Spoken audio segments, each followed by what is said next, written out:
우리 찬양대가 찬양했듯이 우리 하나님께서는 가장 좋은 길로, 가장 완전한 길로 우리의 삶을 이끌어 주시는 줄 믿습니다. 하나님의 은혜가 우리 봉산교회 성도들 모두에게 늘 임하셔서요, 이제 6월이 시작이 되었습니다. 벌써 5달이 지나고 새로운 달이 또 이렇게 시작이 되었는데, 이 한 달 동안도 정말 하나님의 은혜 가운데 하나님 이끄시는 가장 선한 길로, 가장 완전한 길로, 좋은 길로 걸어가셔서 하나님의 은혜 충만한 삶을 사시기에 우리 주님의 이름으로 축복합니다. 사도행전에 있는 말씀을 통해서 우리 하나님께서 주시는 말씀의 의미가 무엇인가를 여러분들과 함께 나누고 있습니다.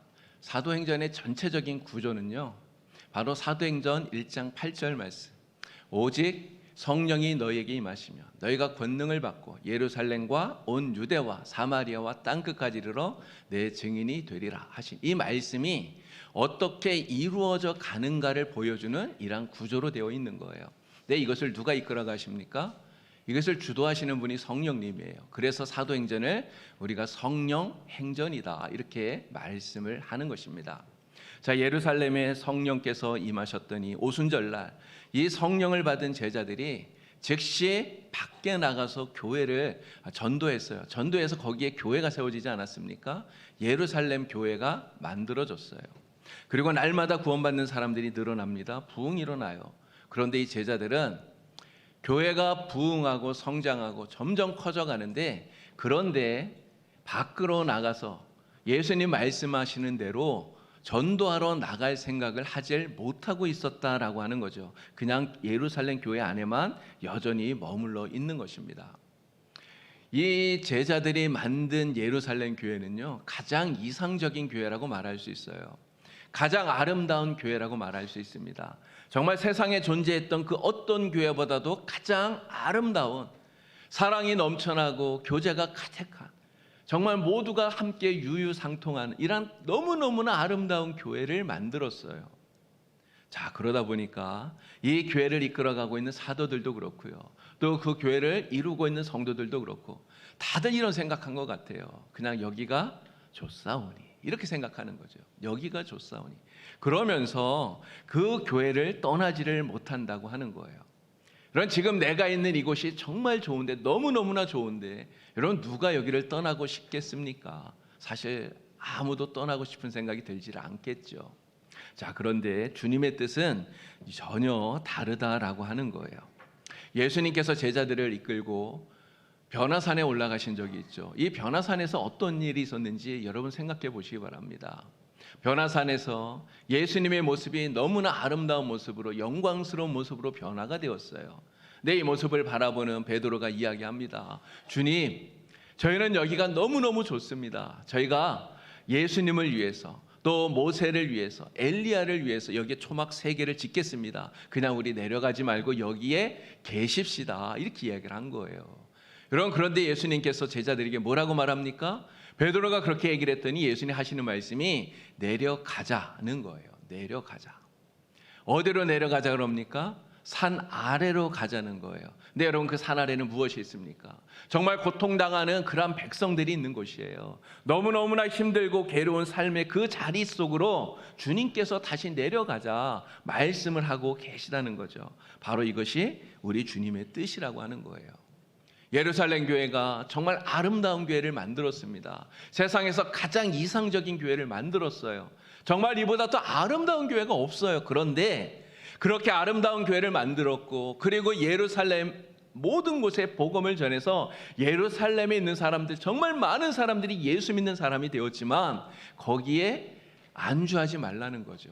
거기에 만족하고 그냥 그 자리에 있지 말라라고 하는 거예요. 예수님 뭐라고 말합니까? 예루살렘을 넘어서 온 유대로 복음을 전하러 나가라.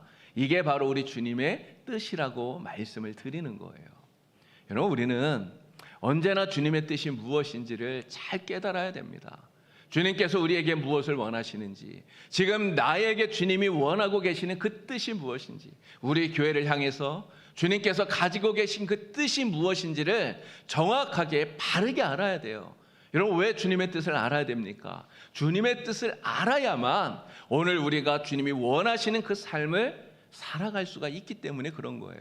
주님의 뜻을 모르면 뜻대로 살 수 없잖아요. 그럼 어떻게 살게 됩니까? 그냥 내가 원하는 대로, 그냥 내가 바라는 대로, 나 좋은 대로 살 수밖에 없는 거예요. 그래서 우리는 주님이 무엇을 원하시는지 정말 주님의 뜻을 바르게 알고 정확하게 아는, 정말 주님의 뜻에 민감한 주님의 사람들이 되어야 되는 거예요.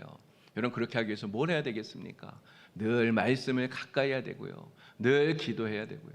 그래서 주님의 뜻을 바르게 알고 또 주님의 뜻을 이루어가는 우리 봉산교회 모든 성도가 다 되시기를 우리 주님의 이름으로 축원합니다. 자, 주님께서 제자들이 이 예루살렘 교회만 머물지 말고 예루살렘을 넘어서 온 유대 땅으로 또 사마리아로 땅끝까지 이르러서 복음을 전하라, 주님 말씀하고 계셔요. 자, 그런데 제자들은 지금 이것을 하고 있지를 못합니다. 그냥 예루살렘 교회 안에 머물러만 있어요. 그러니까 예루살렘을 벗어나서 복음을 전하게 하시려고 주님께서 어떠한 일을 행하십니까? 자, 오늘 본문 1절 하반절 말씀을 우리 다시 한 번 더 읽어보도록 하겠습니다. 그날에 예루살렘에 있는 교회에 큰 박해가 있어 사도 외에는 다 유대와 사마리아 모든 땅으로 흩어지니라. 아멘. 예루살렘에 있는 교회에 큰 박해가 생겼다는 거예요. 그래서 이 박해 때문에 사도들을 제외한 모든 성도들이 다 예루살렘 밖으로 온 유대 땅으로 흩어지게 되었다라고 하는 거예요. 여러분, 이 박해를 누가 준 것입니까? 하나님이 이 박해를 주신 건가요? 사실은 하나님이 박해를 준 거 아니에요. 여러분, 누가 박해하고 누가 핍박합니까? 유대인들이 그렇게 하잖아요. 자, 그런데 하나님께서는 이 유대인들이 이 기독교인들을 박해하고 핍박하는 것을 그냥 내버려 두시는 거예요. 다른 말로 하면 핍박하고 박해하도록 허용하셨다, 이렇게 말할 수 있는 겁니다. 하나님께서 유대인들이 이 기독교인들 핍박하는 것을 허용하셨다 이렇게 얘기하면 좀 우리의 마음이 좀 불편해요. 아니, 하나님이 기독교인들, 예수 잘 믿는 사람들을 지켜주셔야 맞는 거 아닌가? 예수 잘 믿는데 정말 신앙생활 잘하는데 하나님 보호하여 주셔야 되는 거 맞는 거 아닌가? 이런 생각이 든다는 거죠. 근데 하나님께서 보호해 주시는 게 아니라 왜 핍박당하게 하시나? 왜 박해를 당하게 하시나? 이런 생각이 든다는 거예요. 그래서 박해를 당하고 핍박당하는 사람들의 마음에서는 하나님께서 그렇게 하신다는 것이, 허용하신다는 것이 왠지 좀 불편하다는 거죠. 그래서 원망스러울 수도 있고 답답할 수도 있는 거예요. 네, 여러분, 왜 하나님께서 이러한 핍박과 박해를 허용하시는 걸까요? 바로 복음을 땅끝까지 확산하라고 하는 이 주님의 말씀을 이루기 위해서 이러한 핍박까지도 허용하고 계시다라고 하는 거예요. 주님께서 분명히 말씀하지 않았습니까? 예루살렘과 온 유대와 사마리아와 땅끝까지 이르러 복음을 전하라. 그런데 이 명령을 들었음에도 불구하고 이 명령은 잊어버리고 그냥 예루살렘 교회에 그냥 안주해 있으니, 그냥 그 평안함과 그 즐거움과 그 기쁨 속에 안주해 있으니까 주님께서 그들을 억지로라도 강제로라도 이 핍박을 통해 흩어버리신다는 거예요. 그렇게 함으로써 주님의 뜻을 이루어 가고 계시는 겁니다. 근데 우리가 분명히 기억해야 되는 것은 이거예요. 여러분, 핍박당하는 것은 진짜 어려워요. 힘들어요. 고난이에요. 여러분, 우리에게 핍박이 오고 박해가 오면 얼마나 힘이 듭니까? 얼마나 괴롭겠어요. 그런데 교회는 박해를 받고 흩어지지만 그것 때문에 결코 와해되지 않았다는 거죠. 무너지지 않았어요. 이런 핍박당해서 교회가 흩어졌지만 어떻게 되었습니까? 오히려 그 일로 인해서 온 유대 지역에 복음이 다 전파된 거예요. 그렇게 하면서 오히려 교회는 더 넓게 확산되어져 가는 모습을 보게 됩니다. 4절 말씀을 보니까 이렇게 이야기합니다. 그 흩어진 사람들이 두루 다니며 복음의 말씀을 전할세. 그 흩어진 사람들, 핍박 때문에 밖으로 나가게 된, 예루살렘 밖으로 흩어지게 된 이 사람들이 두루 다니면서 여러분 뭘 했다고요? 복음을 전했다는 거예요. 복음을 전했다는 거예요. 그렇게 하면서 결국은 교회가 더 넓게 확산되어져 가고요, 교회는 오히려 더 든든하게 세워져 가는 이러한 모습을 우리가 말씀을 통해 보게 되는 거예요. 여러분, 이러한 박해나 핍박 없이 교회가 확산되어지고 복음이 더 넓게 펼쳐지게 되고, 여러분 그렇게 되면 얼마나 좋겠습니까? 정말 그러면 좋겠죠. 이 말씀을 읽으면서 저는 이런 생각도 해봤습니다. 만약에 이 예루살렘 교회에 사도들과 제자들이 이렇게 생각하고 이렇게 말했다면 어땠을까 하는 거예요. 여러분, 우리 교회가 지금 이렇게 부흥하고 성장했으니까 이제는 주님 말씀처럼 우리 온 유대 땅에 복음 전하러 나갑시다. 사마리아에 복음 전하러 나갑시다. 만약 그렇게 이야기하고요, 이 성도들이 알아서 복음을 전하러 나갔더라면 어땠을까 생각해 봤어요. 여러분, 그랬으면 어떻게 되었을까요? 아마 상황은 우리가 아는 것과 많이 다르게 그렇게 펼쳐졌을 거예요. 자, 그런데 알아서 못하니까 주님께서 박해를 통해서라도 이렇게 하신다는 거예요. 성령께서 이 모든 상황을 주도하셔서 교회의 부흥의 역사를 이루어가고 계시다는 것입니다. 여러분, 우리 봉산교회는 어떤 교회가 되어야 될까요? 알아서 잘하는 교회가 돼야 돼요. 알아서 잘하는 교회. 여러분, 억지로 시켜서 정말 잘 깨닫지 못하니까 하나님이 억지로 막 때려서라도 하는 이런 교회 되면 안 됩니다. 알아서 잘하는 교회가 되기를 우리 주님의 이름으로 간절히 축원합니다. 정말 알아서 복음 전하고 알아서 주님을 잘 섬기는 정말 이런 봉산교회가 되기를 우리 주님의 이름으로 간절히 축복합니다. 자, 지난주에 우리 교회가 어떻게 세워졌는가를 여러분들에게 말씀을 드렸고요. 또 어떻게 복음을 전했는가도 여러분들에게 말씀을 드렸습니다. 자, 과연 우리 봉산교회는 그러면 어떻게 이 영주를 넘어서 복음을 전하는 이러한 사역들을 감당해 왔을까? 제가 깊이 생각을 해봤는데요. 근데 이거를 생각하다가 이런 생각이 들었습니다. 야, 우리 봉산교회, 아까 제가 알아서 잘해야 된다고 말씀을 드렸는데 진짜 우리 봉산교회는 그래도 알아서 잘하는 교회였구나, 이런 생각이 들었어요. 바로 우리 교회에 있는 일의 마을을 통해서 복음 전하는 그러한 일들을 지금까지 잘 감당해 왔기 때문에 그런 것입니다. 제가 봉산교회 50년사를 이렇게 쭉 읽어보니까요, 1990년 6월 당회 때 아주 매우 의미 있는 결정 하나를 했다고 이렇게 적혀 있더라고요. 그 결정이 뭐냐면 바로 교회 설립 30주년 기념사업 연구위원을 조직하고요, 그리고 봉산협동회를 창립한 것입니다. 봉산협동회 이 사업으로 조화동에다가 더불어 사는 집을 만들었고요, 그리고 가난하고 또 가족 없는 할머니 2분을 모셨대요. 근데 이제 점점 입소하는 분들이 늘어나게 되고 또 시설도 많아지고 이렇게 되면서 1998년도에 여러분들이 잘 아시는 대로 우리 사회복지법인 일의 마을이 창립이 되게 된 거죠. 근데 제가 이 책을 이렇게 쭉 읽어보니까 창립된 98년 바로 그 전해입니다. 97년도에 이 일의 마을을 창립하기 위해서 발기인 모임을 했더라고요. 일의 마을 설립을 위한 발기인 모임. 여기에서 일의 마을을 세우는 창립하게 되는 그 설립 취지를 발표를 했는데요. 그 설립 취지가 50년새 이렇게 기록되어져 있습니다. 제가 한번 쭉 읽겠습니다. 우선적으로 교회가 해야 할 사명으로 선교, 교육, 봉사 일들을 감당해야 하는데 이제 성도들의 정성으로 그 터전이 마련되었으니 우리가 시설을 구비하여 그들을 우리 교회로 초청하여 복음을 전하고 주 예수를 믿는 기회를 가질 수 있도록 해야 할 것입니다. 이러한 일의 원활한 추진을 위해 먼저 사회복지법인 일의 마을을 설립한 후 노인 요양시설을 마련할 예정이며 시립 양로원의 운영을 법인이 맡아 봉사할 것입니다.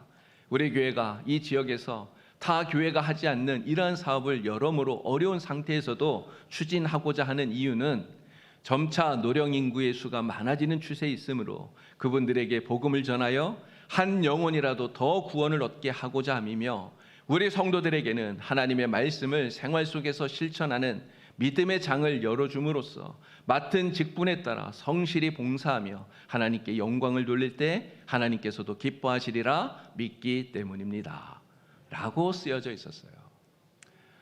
진짜 아멘이에요. 제가 이걸 읽으면서 진짜 하나님이 기뻐하실 그러한 취지를 가지고 일의 마을을 만들었구나, 이런 생각이 들었습니다. 여러분, 일의 마을이 설립되어진 지금 취지가 뭐예요? 크게 2가지 이야기하고 있는 거 아닙니까? 바로 영혼 구원 아닙니까? 교회가 해야 될 선교와 교육과 봉사의 사명, 이거를 감당하기 위해서 노인 요양시설을 만들고요, 또 어르신들에게 복음을 전하고, 그래서 한 영혼이라도 구원해야 되겠다라고 하는 것이 이 일의 마을을 세운 취지라고 하는 거죠. 그리고 더불어서 성도들에게 또 성도들이 성실하게 일하면서 하나님의 말씀을 자기의 삶 속에서 실천할 수 있는 믿음의 장을 만들어 주자라고 하는 것이 일의 마을을 세운 취지라는 거예요. 정말 이 두 가지 취지가 우리 하나님께서 얼마나 기뻐하실 만한 선하고 아름다운 것인가를 생각하게 된 거예요. 그렇게 해서 일의 마을을 만들었는데 그 일의 마을이 오늘 여러분들이 아는 대로 이러한 모습으로 세워지기까지 여러분 얼마나 많은 어려움들과 우여곡절이 있었는지는 잘 아시죠. 사실 저는 책에서만 읽었고요. 또 그냥 여러분들이 뭐 이런저런 이야기해 주시는 것을 그냥 듣기만 해서 저는 제가 경험한 것이 아니라 그냥 듣기만 해서 들은 걸로만 압니다. 그런데 정말 그 많은 어려움들, 얼마나 큰 어려움들이 있었는지는 여러분들이 지금까지 다 경험해 오셨잖아요. 마치 하나님께서 이 예루살렘 교회에 유대인들의 그 핍박과 박해를 허용하신 것처럼 우리 봉산교회 일의 마을에 이러한 어려움들을 하나님이 허용하셨다라고 하는 거죠. 이런 책을 보니까 이렇게 써 있더라고요. 어려움이 너무나 크니까 이 사회복지 사업 자체에 대해서 회의를 갖는 사람들도 있었고 또 이 사업을 포기하자 이런 말도 있었다고 하는 거예요.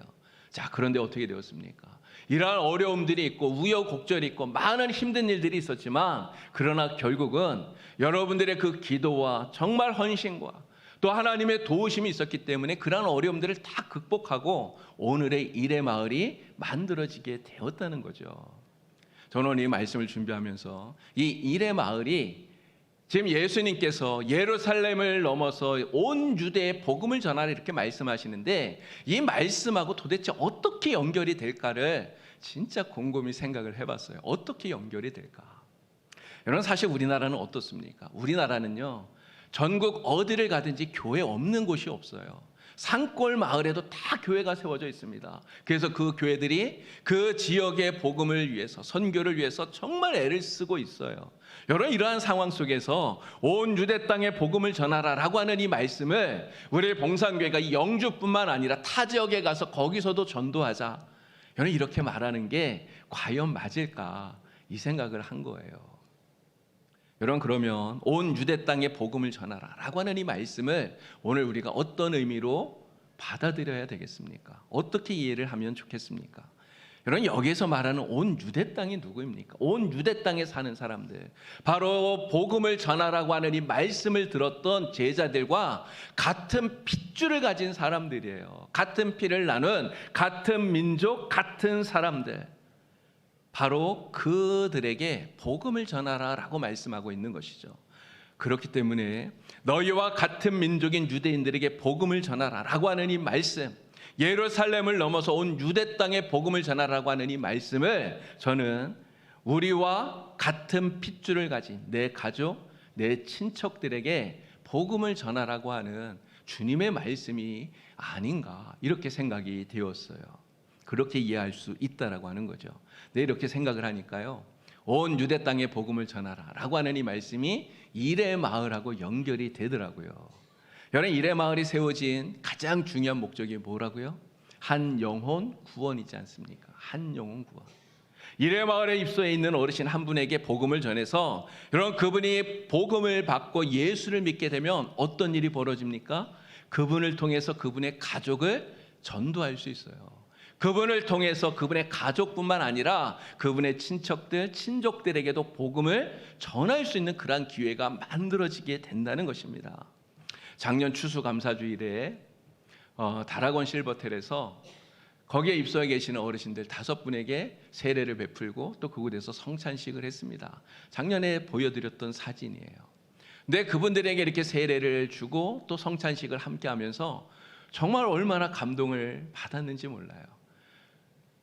예수를 믿고 그리고 세례를 받는다. 여러분 이러한 모습을 보면서 목사도 감동을 받고 정말 마음이 기쁜데 여러분 정말 기뻐할 분은 누굽니까? 누가 가장 기뻐할까요? 바로 하나님이 기뻐하시는 거예요. 하나님 아버지가 한 영혼이 구원받고 세례받고 그래서 하나님의 백성 되고 자녀 되는 것을 우리 하나님이 가장 기뻐하신다는 거예요. 그래서 정말 이 일의 마을에 계시는 어르신들 정말 모두에게 세례도 주고 싶고 성찬식도 하고 싶고 그런데 문제는 하고 싶다고 내 마음대로 할 수 있는 게 아니더라는 거죠. 그럼 어떻게 해야 되는지 아십니까? 세례 주려면 그 어르신이 본인이 예수 믿겠다고 이야기하고 자기가 그렇게 고백해야 되지만 그 자녀들, 아들, 딸, 며느리, 그 자녀들에게 동의를 받아야 된다는 거예요. 동의를. 여러분, 그러면 이 어르신이 예수 믿기로 하고 지금 세례 받으려고 합니다. 동의해 주세요가 아들, 딸, 며느리에게 이야기를 하면 그럼 어떻게 됩니까? 자녀들이 자연스럽게 알게 되는 거예요. 아, 우리 어머니가 예수를 믿으려고 하시는구나. 우리 아버지가 세례를 받으려고 하시는구나. 알게 된다는 거죠. 여러분, 예수 믿고 또 세례 받으신 이 부모님들이 자기 자녀들이 찾아왔을 때 뭐라고 말씀하겠습니까? 야, 내가 예수 믿어 보니까 너무 좋더라. 내가 예수 믿으니까 너무 기쁘더라. 너도 예수 믿고 우리도 다 천국 가자. 여러분, 이렇게 말하면 자연스럽게 그 어르신을 통해 가족이 전도되어지고요. 그 친족들에게도 복음이 전해진다는 거예요. 우리 하나님께서 우리 봉상교회 일의 마을을 세워주신 이유가 바로 여기에 있는 것이라고 믿습니다. 한 영혼을 구원하고 또 그들을 통해서 그분들의 가족을 구원하고 또 나아가서 정말 친족들을 구원하고 그래서 복음을 확산해 나가라고 하는 하나님의 이 말씀을 이루게 하시려고 우리 교회에 이 일의 마을을 세워주신 줄로 믿습니다. 복음을 전하는 저희들, 정말 예수 그리스도의 이 말씀을 따라서 예루살렘을 넘어서 온 유대 땅에 복음을 확산해 나가는 저와 여러분 다 될 수 있기를 우리 주님의 이름으로 간절히 축원합니다. 우리 주님께서 주신 마지막 지상명령, 사도행전 1장 8절 말씀입니다. 자, 우리 말씀 다시 한번 크게 읽겠습니다. 오직 성령이 너희에게 임하시면 너희가 권능을 받고 예루살렘과 온 유대와 사마리아와 땅끝까지 이르러 내 증인이 되리라 하시니라. 아멘. 여러분, 주님께서 하신 이 말씀 늘 기억하시고 이 말씀을 따라 살아가는 여러분들이 되기를 바랍니다.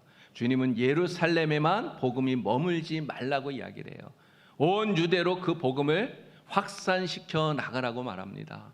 여러분, 내가 복음을 받고 내가 예수 믿고 내가 구원받았다면 내가 예수 믿고 구원받은 이것으로 만족하고 거기에 머물러 있으면 안 되는 거죠. 어떻게 해야 됩니까? 내 부모님에게 복음을 전해야 되고요. 내 형제에게 복음을 전해야 되고요. 내 친척들에게 복음을 전해야 된다는 거예요. 복음을 확산시켜 나가라라고 말씀하고 있는 것입니다. 내 가족, 내 친척들에게 복음 전해서 그들도 예수 믿고 나처럼 구원받는 하나님의 이 은혜를 누리도록 만들라고 주님 말씀하고 계시는 거예요. 아마 여러분들 가운데는 믿지 않는 부모님들이 있는 그러한 분들도 있을 거고요. 또 믿지 않는 형제가 있는 그러한 분들도 계실 거고요. 또 믿지 않는 자녀가 있는 그러한 분들도 계실 겁니다. 또 친척들 가운데 믿지 않는 그러한 분들이 계시는 이러한 분들이 많이 계실 거예요. 사실 저도 그렇습니다. 저도 믿지 않는 그러한 친척들이 사실 엄청 많아요. 그런데 지금까지 사실 그들을 생각하면서 그렇게 절절한 마음으로 야, 진짜 복음을 전해야 되겠다. 빨리 하루라도 늦기 전에 복음 전해야 되겠다. 이런 마음들을 갖지를 못하고 그냥 이렇게 지내오고 있었다는 거죠. 그러나 오늘 우리는 정말 그렇게 하면 안 됩니다.